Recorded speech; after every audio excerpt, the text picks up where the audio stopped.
Hola, soy el doctor Anselmo Flores Andrade y sean bienvenidos al programa Conversaciones con Perspectiva.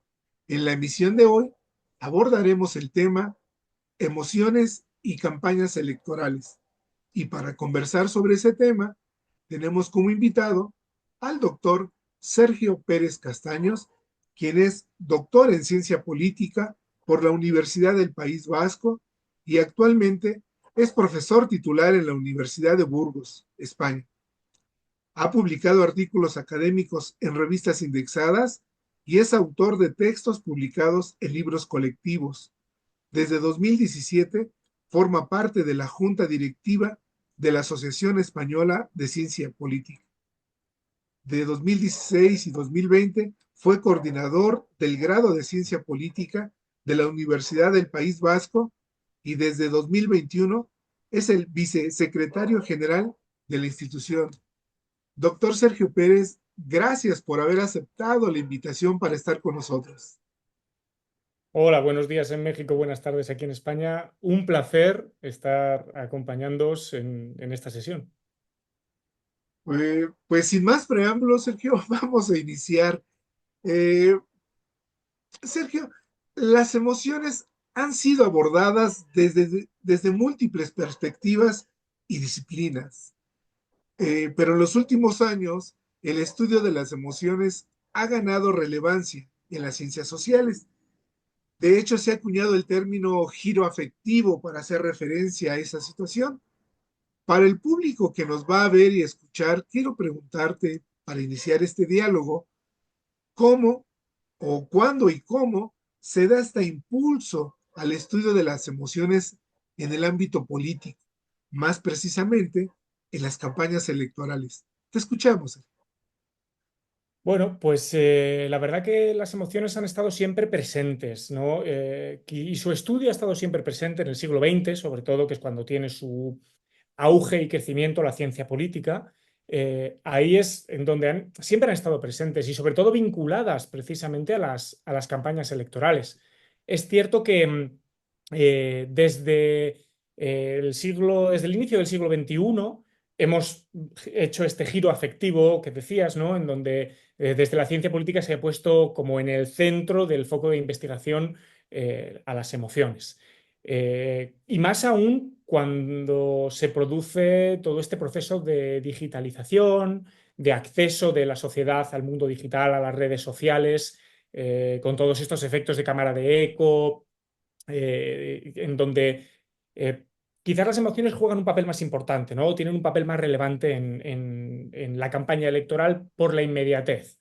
Antes, las campañas se circunscribían a mensajes políticos enlatados o a meetings, en donde efectivamente había una conexión emocional con la audiencia, pero que era una audiencia cautiva, que era una audiencia que iba porque tenía una ideología o porque se sentía vinculado con el líder político de turno, mientras que ahora con las redes sociales tu público objetivo es mucho más amplio, porque lo mismo llegas al militante de base, como quien dice, que a la persona que opina justo lo contrario a lo que tú estás diciendo, pero tu vídeo, tu mensaje, tu tweet, lo que sea, llega a esta población. Qué interesante. Y antes de continuar, para el público que nos va a ver y escuchar, el análisis más fino y pormenorizado sobre esto de lo que hoy nos va a compartir el doctor Sergio Pérez está contenido en su valioso trabajo que viene en este libro que se titula Democracia Digital y Emocional, Perspectivas desde América Latina, editado por Tirán Humanidades. eh, y para el público que está interesado, les recomiendo ampliamente el libro. Ahí encontrarán, vuelvo a insistir, el trabajo más fino y más amplio de lo que aquí el doctor Sergio nos va a, a comentar. Sergio, ¿qué emociones buscan evocar con más frecuencia los candidatos en las campañas y por qué? Bueno, la teoría nos dice que las emociones negativas se pegan más a las personas, ¿no? Nos generan mayor recuerdo y nos evocan a más largo plazo estas emociones negativas.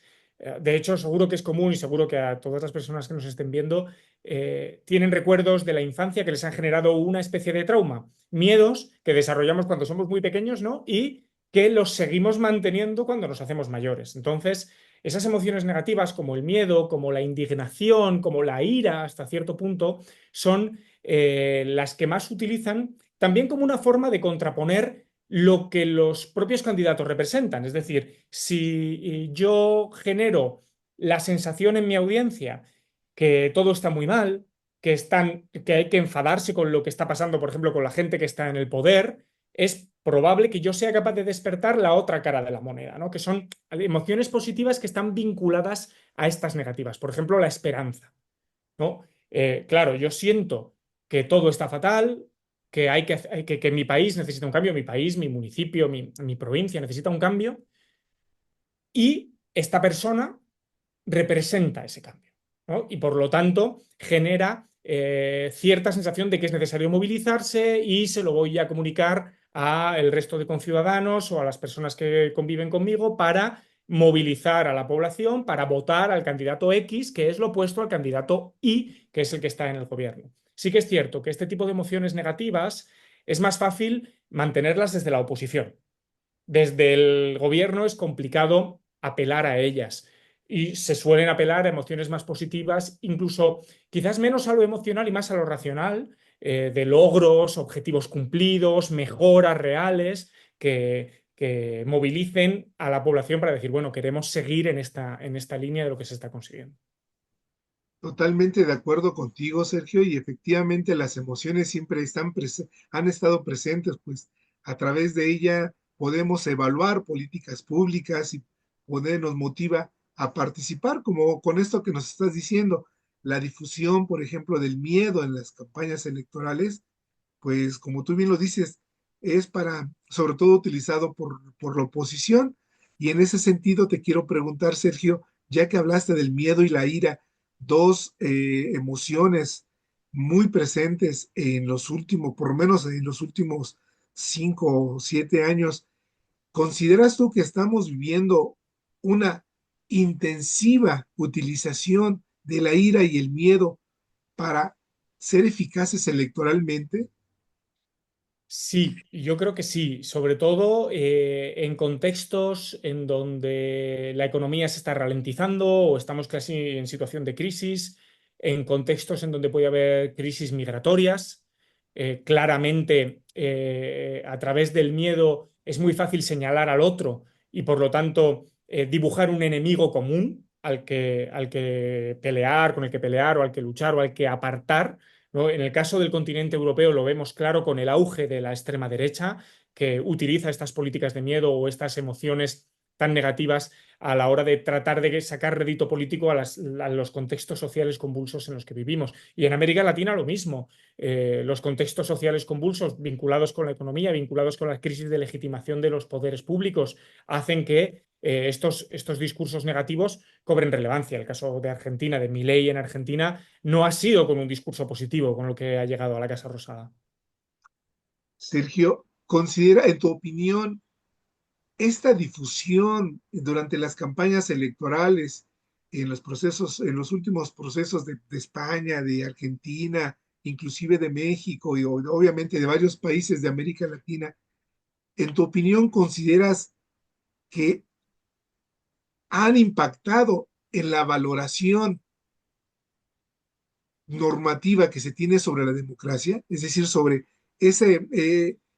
sus valores y sus normas, o no han hecho mella, porque tal parece que ahora los ciudadanos están apelando más a la eficacia, a la inmediatez de resultados, más que a valorar el juego democrático. Sí, completamente de acuerdo. Han tenido muchísimo que ver, porque precisamente estos discursos negativos hacia quien está en el gobierno y sobre todo los generados por nuevas formaciones políticas de corto recorrido histórico, en el caso de España en concreto los llevamos viendo desde la gran recesión de finales de la primera década del siglo XXI, el surgimiento de Podemos. Por supuesto, la extrema derecha con Vox en España, pero en general, en todo el globo, lo estamos viendo, esa demonización del político, ese decir que están robando, que la democracia no sirve, que la representación no es efectiva, que solo el pueblo salva al pueblo. Este tipo de mensajes lo que consiguen es que la gente diga, bueno, entonces, ¿para qué voy a tener representantes políticos, ¿no? ¿Para qué voy a darles mi voto? ¿Para qué me voy a movilizar cuando lo mejor es que tengamos un único líder fuerte que nos guíe y nos saque de los problemas? O un discurso que estamos teniendo o que está empezando a surgir con bastante fuerza, que es el de que las decisiones las tome la inteligencia artificial. Ujú. Porque si está tan capacitada para gobernar, o sea, para tomar decisiones de manera objetiva, estará mucho más capacitada para hacerlo en el gobierno.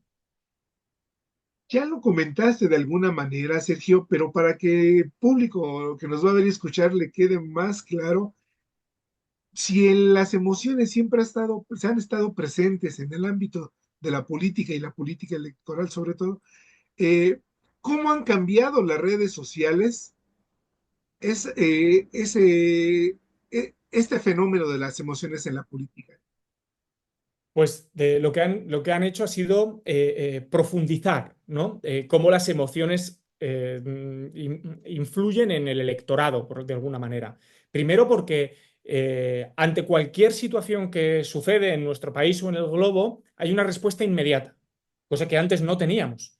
Antes los políticos pasaban más tiempo tomando o analizando un discurso o generando un discurso que iban a dar a los medios al día siguiente para entrar en el ciclo informativo del día siguiente, ¿no? Después de que había ocurrido, salvo que esta cosa ocurriera al principio de la mañana y pudiera entrar en el ciclo de la noche, ¿no? Pero habitualmente pasaban entre 12 y 24 horas en lo que se tardaba en responder a algún tipo de evento. Ahora es inmediato. Muchas veces desde el teléfono móvil, grabando un vídeo o autograbándose un vídeo, responden y con un contenido claramente emocional, porque cuando tú no tienes tiempo para filtrar el mensaje, para trabajar el mensaje, dices lo primero que te sale y eso tiende a ser emocional. Por supuesto, el fenómeno de las cámaras de eco, el fenómeno de las burbujas filtro, que está ampliamente estudiado en la comunicación política, en donde, pues efectivamente, gracias a ir agrupando a los usuarios de las redes sociales que piensan parecido, te acaban saliendo, el algoritmo acaba generándote los mensajes que tú quieres escuchar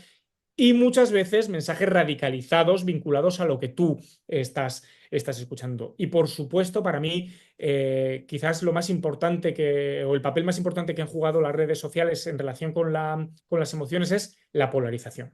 La polarización política que antes existía hasta cierto punto o en contextos puntuales se exacerbaba, en el contexto actual cada vez es mayor. España dicen que es una de las sociedades más polarizadas de Europa y del mundo. Lo vemos con un intento de asesinato al presidente electo Trump en estas pasadas elecciones presidenciales. Claramente hemos dejado de empatizar con el otro y hemos pasado a verle como un enemigo, y esto es fruto precisamente de ese contenido emocional y de ese uso de las emociones en las campañas electorales. Qué interesante, Sergio, esto que nos comentas, cómo ha impactado en la ampliación del efecto emocional, de la segmentación y personalización de los mensajes emocionales, por decirlo, esta interacción directa y esto último que acabas de decir. Pero antes de hacerte una pregunta sobre ese tema, quiero preguntarte, Sergio, si también una de las consecuencias de esa eh, nuevas utilización de las redes digitales o sociales es la desinformación, el fenómeno de la desinformación que ha enrarecido todo este panorama político. Sí, efectivamente, la desinformación, las fake news, todo este fenómeno eh, ayuda a precisamente generar ese clima de desconfianza en el sistema, ¿no? Y por supuesto, las redes sociales son las que lo han traído. ¿Por qué? Porque parece que todo el mundo puede ser periodista ahora, ¿no? Antes, para informar, pasabas por unos estudios universitarios, te tenía que contratar una cadena de televisión, de radio, un periódico, una agencia de noticias, tenías que contrastar tus fuentes. Efectivamente, nadie sacaba una noticia de la noche a la mañana, sino que había un proceso de investigación, mientras que ahora cualquier persona con su teléfono móvil graba un vídeo en la calle lo saca completamente de contexto y dice, está pasando esto. O lo que es peor, obtenemos información antigua, vídeos antiguos, extractos antiguos de texto, decimos que son de la actualidad y los vendemos como una noticia actual, ¿no? Obviamente esto, habitualmente estas noticias falsas no están vinculadas a contenido racional. Es muy complicado mentir sobre datos objetivos, pero es más fácil mentir con algo emocional, ¿no? A esta abuela la empujaron unos inmigrantes en la calle y la robaron el bolso. Bueno, pues igual es que este vídeo que está usted compartiendo es de hace 10 años y ni siquiera ha pasado en nuestro país, sino que ha pasado en Turquía, no sé, por decir algo, ¿no? Y la gente lo toma como algo veraz y lo comparte como algo veraz y, o sea, y tenemos un problema real de acceso a la información, de consumo de información y en las sociedades más jóvenes de identificación de lo que es información verídica y de lo que son autocontenidos hechos por pseudo periodistas. Sí, totalmente de acuerdo. Este impacto de las imágenes y los videos, en verdad que tienen unas consecuencias significativas en la generación de respuestas emocionales pues de las personas. Supongo que es porque también en parte es por la facilidad que tienen de esta frase de que una imagen vale más que mil palabras, Sergio. Sí, y sobre todo porque las imágenes, no tanto los vídeos, que sí que suelen acompañarse de algún tipo de narración o de sonido ambiente, pero una imagen, una fotografía es completamente autoexplicable y completamente condicionable. Es decir, si tú y yo vemos la misma foto, no extraemos las mismas conclusiones de esa foto. Entonces, yo una foto con un texto, extraigo mis propias conclusiones y luego lo comparto con mis propias ideas, por ejemplo, y la bola se va haciendo cada vez más grande. Con los vídeos lo que nos pasa es lo que comentaba, ¿no? La manipulación de los vídeos. Y bueno, y no entramos ya en el uso de la inteligencia artificial en la generación de contenido abiertamente manipulado y que a día de hoy ya te puede generar dudas de saber si está o no, o sea, si estamos viendo un vídeo real o es efectivamente un vídeo generado con inteligencia artificial. Justamente esto último es una de las preguntas, inquietudes que tengo en preguntarte, que ¿qué rol juega la inteligencia artificial en la explotación de las emociones durante las campañas, Sergio? Pues juega un doble papel, ¿no? Por un lado, el papel previo, el papel de ser capaz de analizar grandes contenidos de datos, grandes cantidades de datos para saber cómo dibujar el contenido de la campaña electoral y, por otra parte, el público al que hay que dirigir determinados mensajes. Y lo cual lo permite además también la personalización, ¿no? Esos famosos algoritmos. En el caso de España en la Unión, en las elecciones al Parlamento Europeo que tuvimos el pasado mes de junio, fue clave. Redes sociales como Twitter, durante la semana previa a las elecciones en España, volcaron muchísimo contenido vinculado a la extrema derecha o a la derecha alternativa, a la derecha radical populista, y te salía mucho contenido a pesar de que tu algoritmo no tendría por qué alimentarte, ¿no? De esa manera.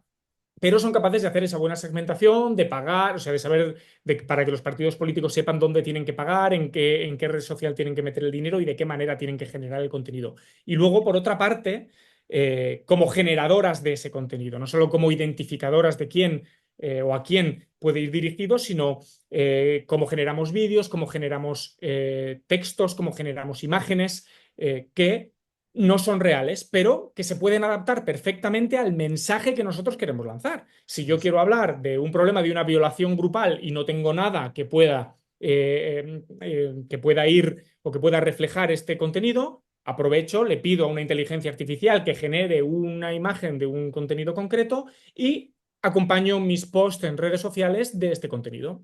Mm, sí, entonces, Sergio, en tu opinión, esta estrategia de utilizar bots y desinformación para amplificar las emociones ha contribuido a este incremento de sociedades polarizadas. Sí, completamente, completamente. La utilización de las granjas de bots, que también ha sido muy habitual en campañas electorales, lo que hace es ir reproduciendo un contenido, esas visualizaciones, esos retweets, que al final la gente también lo toma como si algo es de relevancia, ¿no? Si a mí me aparece en red social algo que ha sido muy compartido, parece como que tiene un especial peso, una especial relevancia, o que hay más gente que lo creen. Lo mismo con los indicadores de visualizaciones, ¿no? Si yo veo que algo es muy visto, entendemos que es más interesante o que tiene más relevancia y por lo tanto nosotros también lo consumimos y acabamos accediendo a contenido que probablemente no es para nosotros o no estamos interesados en tener, pero con la frase aquella de difama que algo queda, pues esto acaba pasando lo mismo, ¿no? Si tú ves contenido que en teoría tú identificas como una fake news o tú identificas como un contenido que no es para ti, se ha quedado en tu cabeza, ha generado una serie de emociones y a poco que veas otro contenido similar, vas a sentirte muy identificado con él o vas a acabar pensando que ese contenido es real. Ok. Es curioso, Sergio, bueno, por lo estoy pensando en que esta utilización y amplificación de las emociones a través de esto que nos comentas, por un lado, ayudan a consolidar identidades políticas o partidistas, o sea, de derecha, o sea, de izquierda, pero al mismo tiempo polarizan a la sociedad. ¿A dónde nos va a llevar esta utilización emocional de la política de esta manera, Sergio, en tu opinión? Bueno, pues tenemos un problema real porque cuanto más tensas a una población, más probabilidades tienes de que haya un tipo de estallido, el que sea. Y en las sociedades europeas, por ejemplo, la tenencia de armas no es algo habitual. Entonces, es complicado que suceda una desgracia, puede pasar, ha pasado, pero es complicado. Pero en sociedades como la de Estados Unidos, en donde la tendencia de armas es algo habitual, a mayor polarización, mayor posibilidades de que alguien en un estado de enajenación, en un estado de no poder más con el sistema, porte un arma y acabe intentando disparar al candidato presidencial, ¿no? O que sucedan eventos como los de hace 4 años con el asalto al Congreso, cuando eh, alguien te está diciendo que lo que ha pasado es un fraude electoral, pues es mucho más probable que tú te movilices porque, lo primero, porque confías en esas personas y lo segundo, porque dices, efectivamente, los otros son los malos, son el enemigo y tenemos que acabar con ellos. Ya, qué bien que comentas este ejemplo porque para dejar en claro que esta utilización de estas estratégicas tan, tienen también una narrativa, es decir, una narrativa que englobe esos videos, esos mensajes. eh, es decir, es todo un conjunto, un rompecabezas que es en el cual también son los medios de comunicación, es la propia actitud de ciertos actores políticos lo que va conformando este panorama de polarización, de legitimación no solo a veces del adversario, sino del sistema democrático. O no Así sé. es. Sí, sí, sí, completamente de acuerdo. Al final, cuanto tú más atacas a los partidos, a los candidatos, a la oposición, al sistema, mayores probabilidades de que la propia gente se sienta alejada del sistema, pero no solo al público al que tú vas dirigido, que no se identifique con la institución, sino incluso a los que no te prestan oídos, pero te acaban escuchando a través de los medios de comunicación o a través de las redes sociales, porque digan, bueno, si esto es lo que tenemos como alternativa a lo que tenemos en la actualidad en el gobierno, tal vez no merezca la pena tener el sistema que tenemos, o tal vez no merezca la pena votar a nadie porque son todos iguales, ¿no? Este tipo de mensajes se acaban calando en la población, porque ninguno hace caso de mis problemas, porque ninguno soluciona el problema del país, lo que sea. Pero acaba generando ese tipo de desconfianza, no solo en la clase política, por decirlo de alguna manera, sino también en las instituciones políticas y en las instituciones representativas. Claro. Sergio, la polarización política no solo es un fenómeno ideológico, sino también, como estamos en esta línea de ideas, también es profundamente emocional. Si las emociones intensifican la polarización y la polarización a su vez genera más emociones negativas, en tu opinión, ¿cómo poder romper ese círculo vicioso para no generar más daño en el ambiente político? Es complicado, es complicado. Mira, precisamente estas semanas pasadas he estado dando una serie de charlas en un programa que tiene la comunidad autónoma, la región en la que yo resido, que va destinado a personas mayores de 55 años que no han tenido acceso a estudios universitarios previamente, ¿no? Y les hablé de emociones y de polarización política. Y uno de las recetas que al finalizar mis sesiones daba era, lo primero, la educación. Tenemos que hacer un esfuerzo educativo con las generaciones venideras para explicarles que nos están manipulando, cómo nos están manipulando, cómo nos intentan manipular, digámoslo así, para explicarles lo que es la desinformación, para explicarles cómo acceder a herramientas en donde puedan verificar la información que les pasa, cómo actuar en caso de recibir información falsa o cómo reportar información falsa. Y sobre todo lo que nos hace falta es empatía. Nos hace falta empatía, porque si no entendemos que el otro es nuestro conciudadano, que tiene derecho a pensar distinto, pero eso no invalida sus opiniones.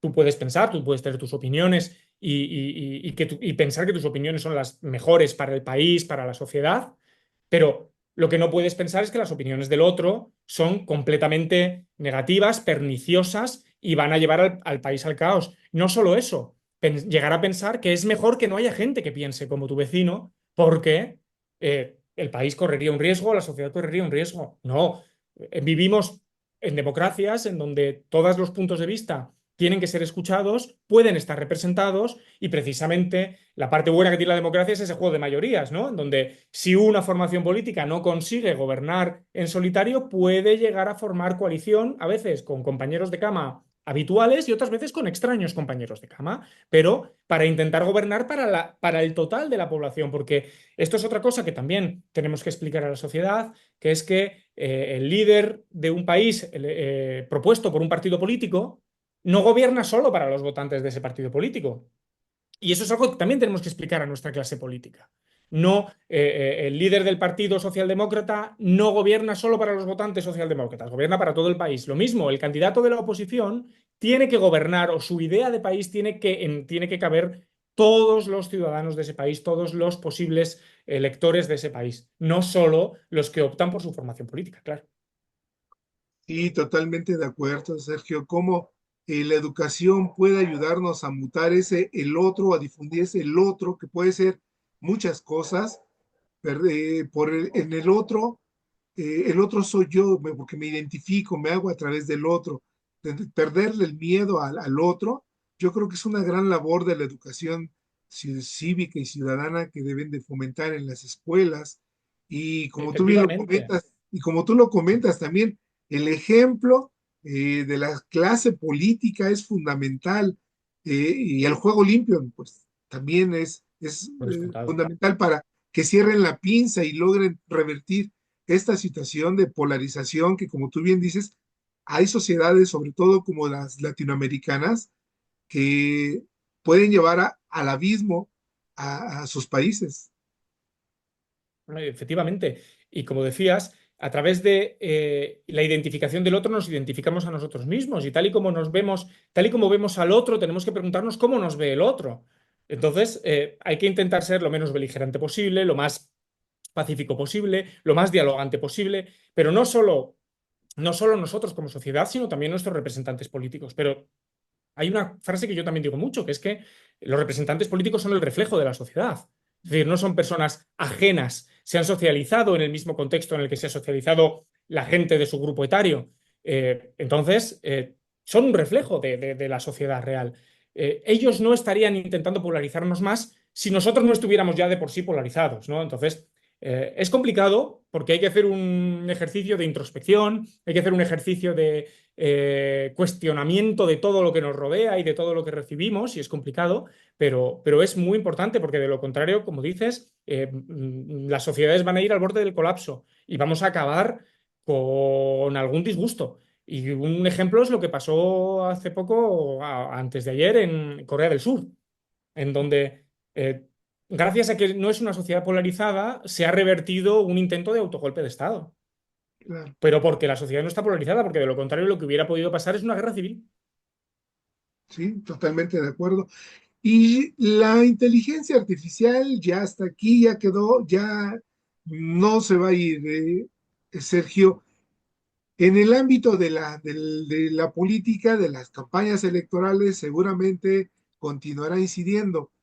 ¿Qué podemos hacer para que las emociones dejen de ser un mercado electoral en el sentido de que nos van a polarizar y nos van a dividir más de lo que ya estamos? Es decir, ¿cuál es la responsabilidad o cómo podemos darle esa responsabilidad a los medios de comunicación, a las redes? eh, Bueno, los medios de comunicación yo creo que se han visto atropellados por la inteligencia artificial, quizás en menor medida, pero sobre todo por las redes sociales, ¿no? Se han visto atropellados porque efectivamente han perdido cuota de mercado. Han visto que la gente ya no espera al informativo para saber lo que está pasando. La gente ya no consume el medio, la televisión, la radio, la prensa escrita, ya no la consume de manera habitual para informarse porque tiene otras fuentes de información mucho más, precisamente, rápidas, ¿no? En cuanto pasa la noticia o en cuanto pasa el evento, está en las redes sociales o incluso se retransmite en directo en redes sociales. Y entonces, en lugar de convertirse en garantes precisamente de esa veracidad, lo que se han convertido los medios de comunicación es en querer ganarle la partida a las redes sociales y en ir más rápido y en publicar más rápido y no pasar todos esos filtros que, en teoría, los periodistas tienen que cubrir. La inteligencia artificial, yo creo que está jugando menos papel en esto. Se juega papel, como hablábamos antes, ¿no? En la generación de contenido emocional, ahí sí, ahí sí. Pero desde luego puede jugar ese mismo papel en la desescalada del contenido emocional, ¿no? En el análisis de por qué una sociedad está tan polarizada o de qué personas están polarizando más o qué cuestiones están polarizando más a la sociedad y por lo tanto tratar de afrontarlas desde una perspectiva menos agresiva, quizás menos emocional. Eh, entonces, ahí los medios de comunicación juegan un menor papel, creo yo. Todavía no hemos vivido el caso en donde a algún medio de comunicación le hayan colado información generada con inteligencia artificial, o por lo menos no me viene a mí a la cabeza, ¿eh? Cuando lleguemos a ese punto es cuando tendremos que empezar a preocuparnos porque efectivamente habrá que intentar regular de alguna manera ese contenido de inteligencia artificial. Finalmente, Sergio, una pregunta polémica y difícil, pero no puedo dejar de formularla. Eh, ¿Cuál es el rol de las extremas en plural y en todos los países de las extremas derechas en la utilización de las emociones negativas en campañas electorales? La extrema derecha ha sabido, o las extremas derechas han sabido muy bien utilizar el contenido emocional negativo. Muy bien. Entre otras cosas porque el discurso de los extremos en general y de la extrema derecha en particular no es propositivo.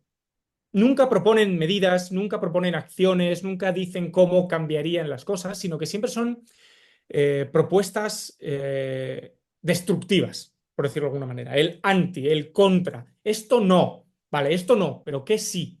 ¿Cómo lo haces? ¿Cómo lo regulas? Proponme algo, ¿no?